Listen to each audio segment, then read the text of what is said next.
अस्सलामुअलैकुम दोस्तों, उम्मीद के खैरियत से होंगे।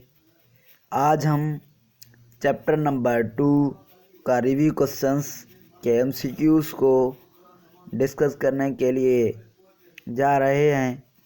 हमारा जो फर्स्ट एमसीक्यूज़ है वह है select the correct sequence of biological method.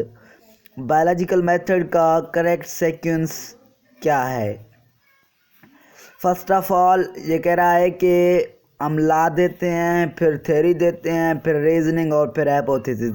ये तो बिल्कुल रॉन्ग है, क्योंकि ला हम लास्ट में देते हैं।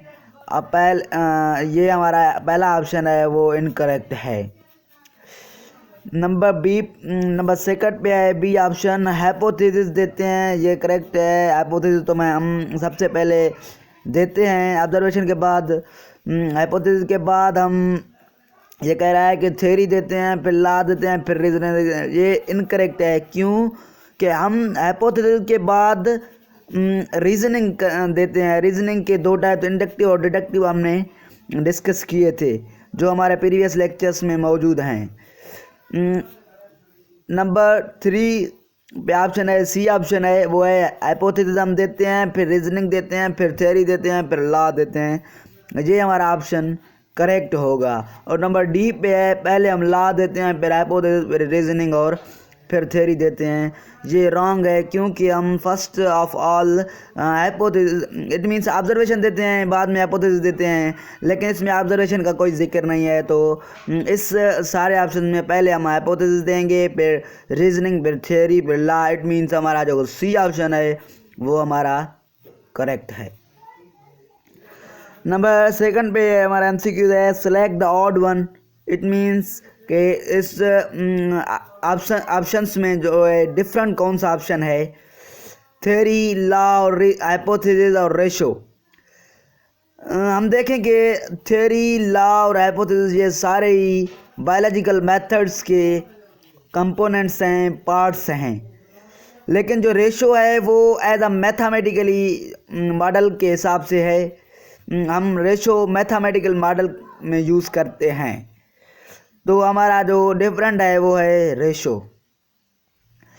नंबर थर्ड पे है field of research that examines mathematical representations of biological systems called. It means हम रिसर्च करें with the help of mathematics, तो उसको हम क्या कहेंगे? रेशो, मैथमेटिकल बायोलॉजी, प्रोपोर्शन और लॉ। इट मीन्स ओनली हम रेशो भी नहीं कर रहे और ओनली हम प्रोपोर्शन भी नहीं कर रहे उसके अलावा हम जो है सारे mathematicals model, mathematicals problems use कर रहे हैं, तो उस बायोलॉजी को हम कहेंगे, ये हमारा ब्रांच होगा मैथमेटिकल बायोलॉजी। नंबर फोर्थ पे है biological method involves all of the following except. It means जो हमारा बायोलॉजिकल मेथड है वो इन्वॉल्व है, डेटा कलेक्शन में भी इन्वॉल्व है, ऑब्जर्वेशन में भी इन्वॉल्व है, एक्सपेरिमेंट में भी इन्वॉल्व है, लेकिन प्रोपोर्शन में हमारा बायोलॉजिकल मेथड नहीं आएगा, क्योंकि प्रोपोर्शन में हम मैथमेटिक्स यूज़ करते हैं। तो हमारा ऑप्शन करेक्ट होगा डी। और हमारा फिफ्थ नंबर पे एमसीक्यूज है, वो है scientific reasoning moves from specific to general. Scientific reasoning के दो प्रोसेस हमने डिस्कस किए थे, एक था इंडक्टिव और दूसरा था डिडक्टिव। इंडक्टिव रीजनिंग में हम क्या करते हैं कि स्पेसिफिक टू जनरल जाते हैं, और डिडक्टिव रीजनिंग में हम जनरल टू स्पेसिफिक जाते हैं। तो ये कह रहा है कि वो रीजनिंग जो स्पेसिफिक से जनरल की तरफ जाए तो उसे हम इंडक्टिव रीजनिंग कहेंगे। नंबर 6 पे है quantitative observation is the use of equipment. हमने डिस्कस किया था कि दो ऑब्जर्वेशंस के दो टाइप्स हमने डिस्कस किए थे, एक था क्वांटिटेटिव और दूसरा था क्वालिटेटिव। क्वालिटेटिव में हमने क्या किया था कि हमने डिस्कस किया था कि हम सेंसेस, 5 सेंसेस जो होते हैं यूज़ करके हम जो डेटा को कलेक्ट करें तो उसे हम कहेंगे क्वालिटेटिव ऑब्जर्वेशन। और जो हमने इक्विपमेंट और इंस्ट्रूमेंट के हेल्प से जो डेटा को कलेक्ट करें तो उस डेटा को हम कहेंगे quantitative observation. It means with the use of equipment. तो नंबर 7 पे है equation stating that two ratios are equal to. हमारा जो है इक्वेशन स्टेट कर रहा है कि अगर हम टू रेशोज को आप में कंपेयर करें तो हमारे पास क्या बनेगा 1:4 for example proportion 2:3। It means मैंने ये बात कह दिया कि हम जब भी टू रेशोज को आपस में कंपेयर करें तो हमारा बनेगा प्रोपोर्शन। तो हमारा करेक्ट ऑप्शन होगा बी। और नंबर 8 पे है हमारा जो MCQ है वो है the comparison of to values is called.